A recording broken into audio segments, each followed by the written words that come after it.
आप देख रहे हैं बेधड़क खबरें। नमस्कार, मी प्रियंका वनिया आणि आपण पाहतात बेधडक खबरे। मित्रांनो, सध्या मी नेताजी सुभाषचंद्र बोस ग्राउंडच्या बाहेर आहे आणि आज इथे गटाई चर्मकार कामगार संघटनेद्वारे 3 दिवस झाले आमरण उपोषण करण्यात येत आहे। त्यांचं असं म्हणणं आहे की महानगरपालिकेच्या समोरच त्यांचं एक स्टॉल होतं, ते स्टॉल जे आहे हटवण्यात आलं आहे आणि मीरा भाईंदर महानगरपालिकेचे जे अधिकारी आहेत ते त्यांना खूप त्रास देत आहेत। त्यालाच कंटाळून जे आहे त्यांचा स्टॉल सुद्धा बंद करवला आहे आणि सोबतच त्यांचं असं म्हणणं आहे की आम्हाला न्याय नाही मिळत आहे, म्हणून आम्ही जे आहे हे आमरण उपोषण करतोय। चला जाणून घेऊया त्यांच्याशीच पूर्ण मुद्दा काय आहे। मॅडम, आपलं नाव काय आहे? लक्ष्मीबाई। आपला स्टॉल कुठे होता आणि आपला स्टॉल का हटवण्यात आला? माझा स्टॉल पहिले नगरपालिकाचा ते बाजूला होता, आता नगरपालिकाचं हे बाजूला आणलं त्यांनी। सारखं म्हणजे 3 टाइम स्थलांतर केलं त्यांनी, ते बाजूने स्थलांतर केलं, पण आता सारखे एकदमच सतवायला लागले। तिथं बी दीपक कामितनी स्थलांतर करून दिलं होतं, पहिले 2 टाइम स्थलांतर केलं तो। परत आता त्यांनी नोटीस काढली, तो परत बोलतात आता तुम्हाला इथं पण जागा भेटू शकत नाही, तुम्ही जागा शोधून द्या, आम्ही तुम्हाला जागा देऊ। तो कुठं शोधून मी कुठं जाऊ? आता 4थ्या टप्प्यावर जाऊ का? 4थ्या टप्प्यावर कशी जाऊ मी? 2 वरीस झाले का स्थलांतर, अजून 2 वरीस झाले का स्थलांतर, अजून 2 वरीस झाले का स्थलांतर, असं 3 टाइम स्थलांतरित करून दिलं त्यांनी। परत बोलतात ते अजून तुम्हाला दुसरी जागा शोधून तुम्ही दाखवा आम्हाला। मीच बोलली तुम्ही जागा शोधा ना, मी कशाला शोधू?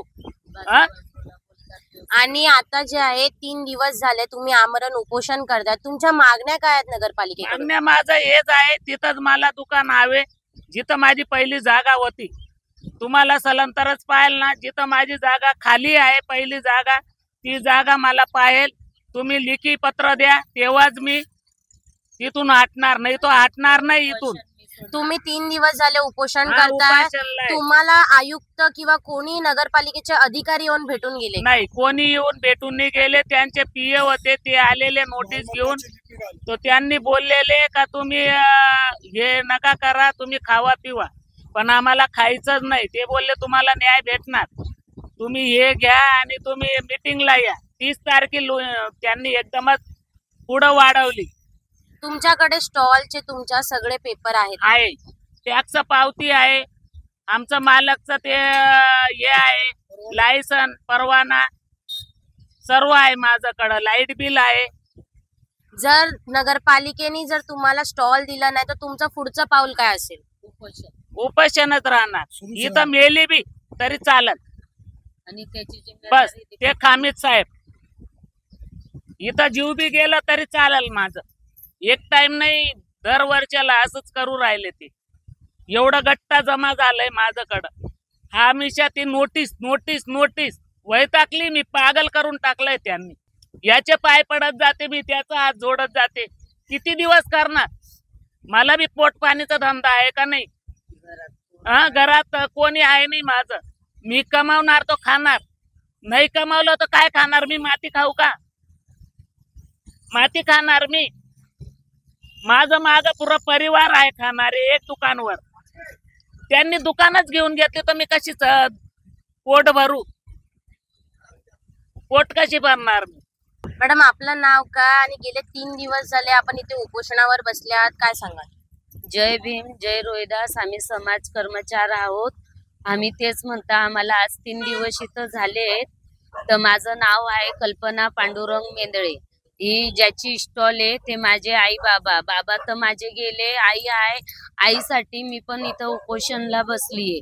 आमची एकच मागणी आहे, दीपक कामित सर, तुम्ही आम्हाला सारखे वारंवार नोटीस नका पाठवू, आमच्यावर अत्याचार नका करू। जेव्हा मागच्या वर्षी आमची स्टॉल हटवली त्यांनी 2022ला, तर आमचं तेच म्हणणं होतं आणि आता पण तेच म्हणणं आहे, आम्हाला तुम्ही लेखी द्या आणि तुम्ही आम्हाला सारखे नोटीस पाठवतात, आमच्यावरती अत्याचार करतात, आम्हाला ते फार म्हणजे फार मरणापर्यंत आम्ही आलो। तर तुम्ही आता आम्ही इथं आज आम्हाला 3रा दिवस आहे, तर आम्हाला कोणी सुद्धा बघायला आले नाही। हे जगतात आहे की मरतात आहे, हे आमचे अध्यक्ष आहेत, तर ते आमच्या संघटनेत आहे, तर ते आम्हाला भरपूर सपोर्ट करू राहिले। त्यांची पण मागणी तीच आहे, आमची फक्त मागणी एवढी आहे, ते बघा समोर लिहिलंय, माझ्या स्टॉल हटवण्यात अर्थ करण्यात परवा ताबडतोब थांबवावं. माझ्या गटाई स्टॉल महानगरपालिके मुख्य अथवा मिळ ठिकाणी कायमस्वरूप पूर्ण करावा. ते आम्हाला पाहिजे आणि आम्हाला आमचा न्याय मिळून पाहिजे.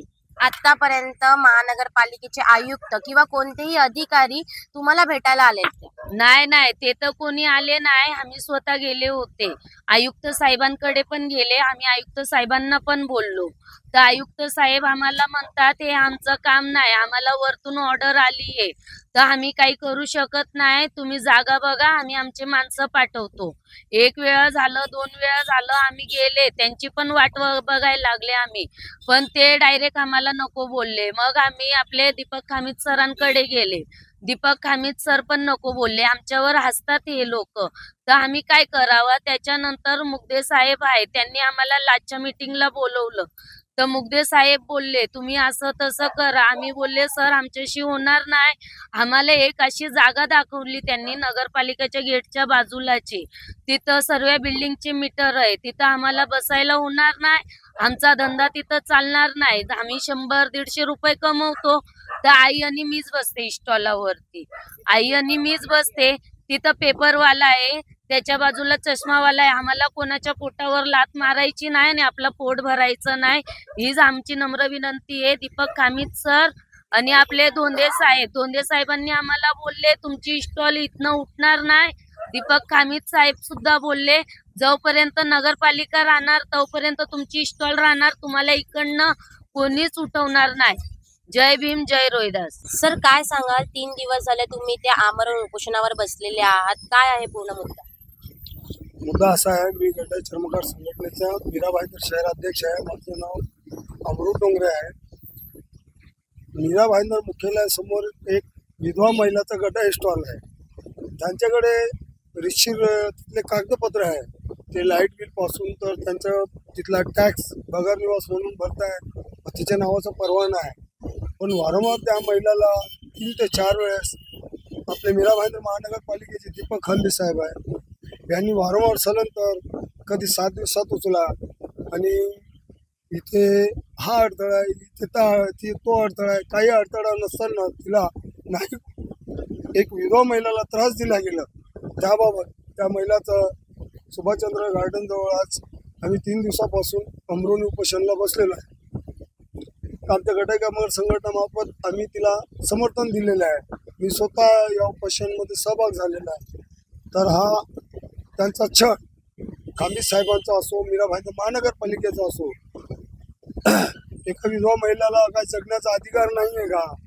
ती धनवान होण्याकरता गटाई स्टॉल लावत नाही, ती तिचं उपजीविका 200-250 रुपयाच्या कमाईवरती चालवते. त्यातही मीरा भाईंदरचं वारंवार छळ, त्या छळाला ती इतकी कंटाळले की तिला समजत नाही की मी आता काय करायचं पुढचं. म्हणून तिने जेव्हा अमरोनी उपोषण लावलेलं आहे तिथं आमच्या संघटनेचं समर्थन आहे तिला. आणि आम्ही 2 दिवस हे अमरोनी उपोषण लागण्या पहिले अगोदर आम्हाला तोंडी मोखी बोलवल्या गेलं होतं नितीन मुगने साहेबांनी 4थ्या माळ्याला. तर त्या महिला, तिची मुलगी, आम्ही स्वतः होतो, ते सुद्धा एकच शब्दावरती ठाम होते, ना कागदावरती नकाशा काढताय, तुम्ही अजूनही जागा बघा, तुम्हाला सलंतर करून देतो, ते पण मी सांगतो असं. मला आयुक्तांची खांबीची परवानगी घ्यावी लागेल. तर मला हे म्हणायचं आहे मुगने साहेबांना, काय आमच्या समाजाला अनुसूचित जमातमध्ये काही न्याय, निर्णय, प्रक्रिया, आरक्षण वगैरे आहे की नाही, की आम्ही असं आम्हाला वाटते की आज आम्ही परत तरी बरे आहे. यांना मीरा भाईंदर शहरात अनेक प्रकारचे व्यवसाय चालतात. फक्त चर्मकार आणि गटाई कामगाराचा चप्पल बूट शिवण्याचा हा उद्योग यांना चालत नाही, व्यवसाय चालत नाही. समाज कल्याण मार्फत आम्हाला चांगल्या योजना राबवल्या जातात. सर्व गोष्टीचं वरच्या प्रशासनाचं आम्हाला सहकार्य मिळते. पण मीरा भाईंदर महानगरपालिका हे 95-96चा परवाना असून देखील पतीचं नावाचं आणि त्यांनी मालमत्ता कराचा तक्ता टॅक्स मिळालेला 2005ला, त्या आधारे त्यांनी तो टॅक्स सुद्धा स्वतःच्या नावावर स्थलांतर केला.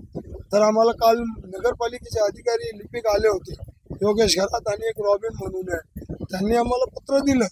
तर म्हटलं आम्ही ते वाचलं, त्याच्यामध्ये उल्लेख होता की 2 अर्जाचा उल्लेख होता. म्हटलं हे आम्हाला मान्य नाही आहे, आमचं अमरोनी उपोषण चालू राहील आणि जोपर्यंत आम्हाला न्याय मिळत नाही त्या महिलेला तिथे कायमस्वरूपी सतत तिला नोटीस देणं थांबवावं, कायमस्वरूपी तिचा स्टॉल आहे तिथेच करायचं, आणि नाही तर त्यांना जर स्थलांतरच करायचं आहे तर पूर्वीच्या जागी जे समोरून काढलेले तिथे स्थलांतर करून द्यावं.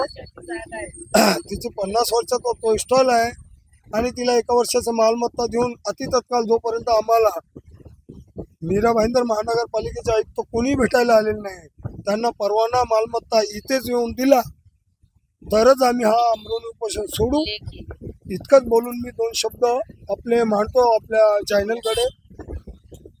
सर, जर तुम्हाला जर आहे यातून न्याय नाही मिळाला तर तुमचं पुढचं पाऊल काय असेल? आता आमचे संघटना अध्यक्ष आणि काही समाजातील लोकांचं म्हणणं आहे की सोमवारी ते आक्रोश मोर्चा काढणार आहे. तर आता आमचं तर शरीर थोडं शुगर लो झालंय, BP लो झालंय, तर समाजातल्या लोकांचंच काही म्हणणं आहे की ते सोमवारी आक्रोश मोर्चा काढतील. जसं की त्यांनी सांगितलं 3 दिवस झाले अद्यापही जे आहे इथे महानगरपालिकाचे आयुक्त किंवा महानगरपालिकेची एकही अधिकारी त्यांना भेटण्यासाठी आले गेलेले नाही आहेत. त्यांचं एकच म्हणणं आहे की आम्हाला जे आहे एक जागा दिली गेली पाहिजे जिथे आम्ही आमचा स्टॉल चालू करू. नगरपालिकेच्या समोर जे आहे त्यांचा स्टॉल गेले 50 वर्ष चालू होता, परंतु नगरपालिकाचे जे अधिकारी आहेत ते सतत त्यांना जे आहे तिथून स्थलांतरित करत आहेत आणि सारखे त्यांना नोटीस पाठवत आहेत. त्यांचं असंच म्हणणं आहे की आमचं जे आहे सारखं स्थलांतर जे होत आहे ते थांबवलं गेलं पाहिजे.